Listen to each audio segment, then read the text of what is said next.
Baiklah, Assalamualaikum warahmatullahi wabarakatuh.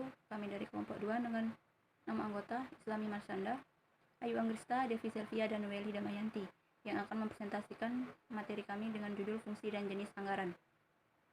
A. Manfaat dan kelemahan anggaran. 1. Ialah segala kegiatan yang dapat terarah pada pencapaian tujuan bersama. 2. Dapat digunakan sebagai alat menilai kelebihan dan kekurangan pegawai. 3. Dapat memotivasi pegawai. 4. Menimbulkan tanggung jawab tertentu pada pegawai. 5. Menghindari pemborosan dan pembayaran yang kurang perlu. 6. Sumber daya seperti tenaga kerja, peralatan, dan dana dapat dimanfaatkan seefisien mungkin. 7. Alat pendidikan bagi para manajer. Anggaran di samping mempunyai banyak manfaat, namun anggaran juga mempunyai beberapa kelemahan, antara lain, anggaran dibuat berdasarkan taksiran dan anggapan sehingga mengandung unsur ketidakpastian. Kedua, menyusun anggaran yang cermat memerlukan waktu, uang, dan tenaga yang tidak sedikit sehingga tidak semua perusahaan mampu. 3. Bagi pihak yang merasa lengkap dan akurat, dapat mengakibatkan mereka mengerutu dan menentang sehingga anggaran tidak efektif. Baiklah, Dari fungsi dari anggaran. 1. Fungsi perencanaan. Fungsi perencanaan anggaran merupakan alat perencanaan tertulis menuntut pemikiran yang teliti dan akan memberikan gambaran yang lebih nyata atau jelas dalam unit dan uang. 2. Fungsi pelaksanaan. Anggaran merupakan pedoman dalam pelaksanaan pekerjaan, sehingga pekerjaan dapat dilaksanakan secara selaras dalam mencapai tujuan atau laba. 3. Fungsi pengawasan. Anggaran merupakan alat pengawasan atau controlling. Pengawasan berarti mengevaluasi atau menilai terhadap pelaksanaan pekerjaan dengan cara A. Memperbandingkan realisasi dengan rencana atau anggaran. B. Melakukan tindakan perbaikan apabila dipandang perlu penyimpangan yang merugikan. Jenis-jenis anggaran.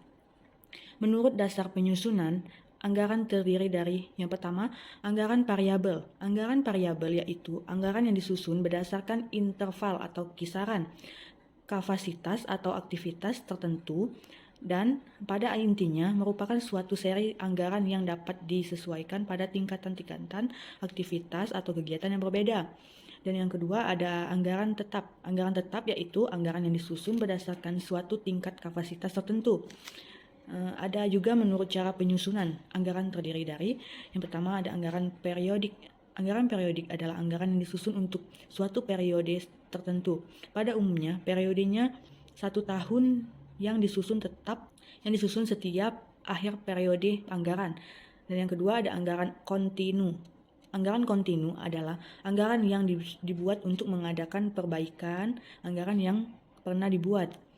Hakikat suatu anggaran. Anggaran merupakan bagian yang penting untuk perencanaan efektif jangka pendek dan kontrol dalam organisasi. Penyelenggaraan anggaran biasanya meliputi waktu 1 tahun dan menyatakan pemasukan dan pengeluaran selama 1 tahun itu. Anggaran mempunyai karakteristik sebagai berikut. Yang pertama, anggaran memperkirakan keuntungan yang potensial dari unit perusahaan. Yang kedua, dinyatakan dalam istilah moneter, walaupun jumlah moneter mungkin didukung dengan jumlah non-moneter. Yang ketiga, biasanya meliputi waktu selama 1 tahun. Yang keempat, merupakan perjanjian manajemen bahwa manajer setuju untuk bertanggung jawab pencapaian tujuan dari anggaran.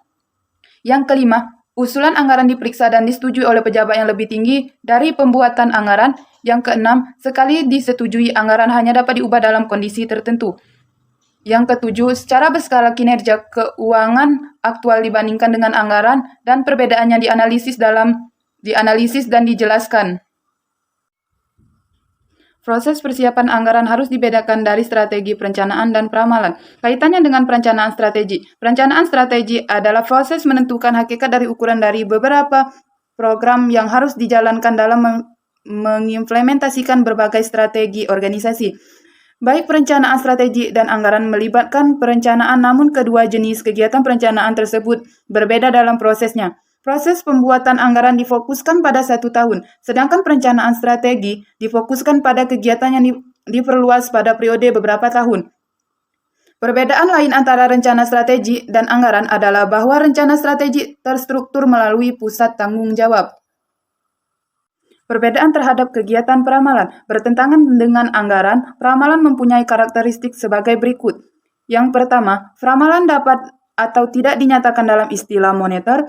Yang kedua, dapat dilakukan setiap waktu. Yang ketiga, peramal tidak menerima tanggung jawab akan hasil dari ramalannya. Yang keempat, peramalan biasanya tidak disetujui oleh kekuasaan yang lebih tinggi. Yang kelima, peramalan diperbarui secepatnya informasi baru menunjukkan adanya perubahan kondisi